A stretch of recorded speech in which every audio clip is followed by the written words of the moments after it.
Hello दोस्तों, आप सभी का स्वागत है एक और नई वीडियो के अंदर। तो आज हम आप सबके लिए लेकर आए हैं क्लास 11th विषय हिंदी अर्धवार्षिक परीक्षा 2021-22 के क्वेश्चंस। तो आप इस वीडियो को एंड तक जरूर देखें। तो चलिए वीडियो स्टार्ट करते हैं।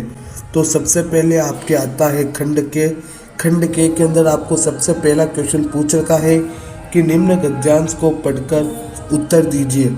आपको यहाँ पर एक गद्यांश दे रखा है। यहाँ पर आप देख सकते हो कि यह आपका एक पूरा गद्यांश है। इस गद्यांश को आपको ध्यानपूर्वक पढ़ना है।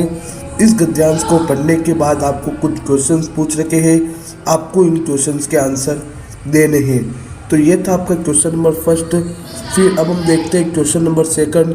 क्वेश्चन नंबर सेकंड है कि संगति का प्रभाव मनुष्य पर कैसे पड़ता है। ये आपके 2 अंक का। फिर क्वेश्चन नंबर 3, आपके विचार से एक सद्गुरु संपन्न व्यक्ति कैसे होता है, अंक 2 का। फिर अगला क्वेश्चन है प्रस्तुत गद्यांश का उचित शीर्षक दीजिए, 2 नंबर का। तो इस तरीके से 2, 2, 4 और 6 और 3 9 नंबर का आपको ये पूछ रखा है गद्यांश। तो आपको इस गद्यांश को पढ़ना है और इस गद्यांश को पढ़ने के बाद आपको इनके आंसर देने हैं। और फिर प्रश्न संख्या 5 भी इसके अंदर पूछ रखा है आपको, दुष्ट व द्वेष के विपरीतार्थ शब्द लिखिए, ये 1 नंबर का। तो इस तरीके से आपके जो 10 नंबर का एक पैसेज पूछ रखा है आपको गद्यांश। फिर आगे बढ़ते हैं क्वेश्चन नंबर सेकंड की ओर। तो क्वेश्चन नंबर सेकंड है निम्नलिखित काव्यांश को पढ़कर पूछे गए प्रश्नों के उत्तर दीजिए। तो आपको यहाँ पर काव्यांश दे रखा है, आज जीत के रात पहरु सावधान रहना।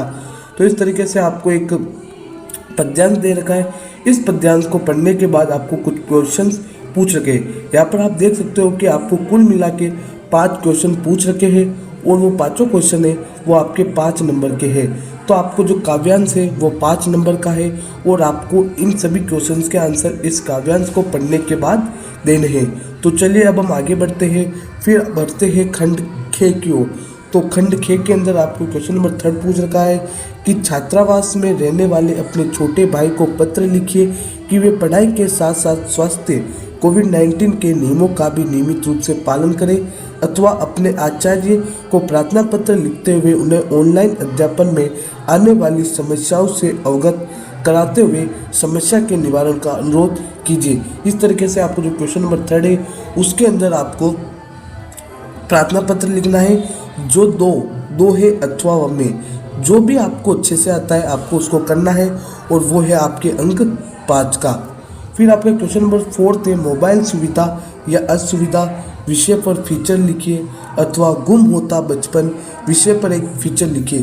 तो आपको यहाँ पर 2 टॉपिक दे रखे हैं, मोबाइल सुविधा या असुविधा, गुम होता बचपन। उन दोनों विषयों में से किसी एक विषय पर आपको फीचर लिखना है और वह है आपके अंक 5 नंबर का। आगे बढ़ते हैं। फिर आपका क्वेश्चन नंबर 5 आता है कि प्रतिवेदन से आप क्या समझते हैं, प्रतिवेदन के प्रकारों के नाम लिखिए, प्रतिवेदन की महत्वपूर्ण विशेषताएं क्या है लिखिए। और यह आपकी है वो 5 नंबर का पूछ रखा है। तो फिर हम बढ़ते हैं क्वेश्चन नंबर 6 की ओर। तो आपका क्वेश्चन नंबर 6 पूछ रखा है सत्य असत्य लिखिए। आपको सत्य असत्य लिखना है। आपको यहाँ पर 5 क्वेश्चन पूछ रखे हैं और वो 5 क्वेश्चन आपके 5 नंबर के हैं। आपको ये बताना है कि ये कथन है वो सत्य है या फिर असत्य है। फिर अब हम आगे बढ़ते हैं। फिर अगला क्वेश्चन है हमारा क्वेश्चन नंबर 7। वो क्या है, जनसंचार से आप क्या समझते हैं, जनसंचार की विशेषताओं का उल्लेख कीजिए। ये आपके कुल मिला के 2 और 3 5 नंबर का ये 7वां क्वेश्चन है। फिर आता है हमारा खंड घ। खंड घ क्या है, निम्नलिखित काव्यांश को पढ़कर पूछे गए प्रश्नों के उत्तर दीजिए। आपको ये काव्यांश दे रखा है, इस काव्यांश को पढ़ना है। उस काव्यांश को पढ़ने के बाद आपको यहाँ पर 3 क्वेश्चन पूछ रखे हैं। इन तीनों क्वेश्चंस के आंसर आपको देने हैं और वो तीनों क्वेश्चंस आपके 2-2 नंबर के हैं। तो वो 6 नंबर का पूछ रखा है। फिर आगे बढ़ते हैं। फिर हम अगला हमारा क्वेश्चन आता है क्वेश्चन नंबर 9। वो क्या है, मेरे तो गिरधर गोपाल दूसरो ना कोई।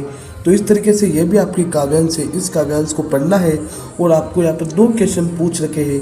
इन दोनों क्वेश्चंस के आंसर देने हैं और वो दोनों क्वेश्चंस आपके 2-2 नंबर के मतलब 4 नंबर के हो जाएंगे। फिर अब हम देखते हैं क्वेश्चन नंबर 10।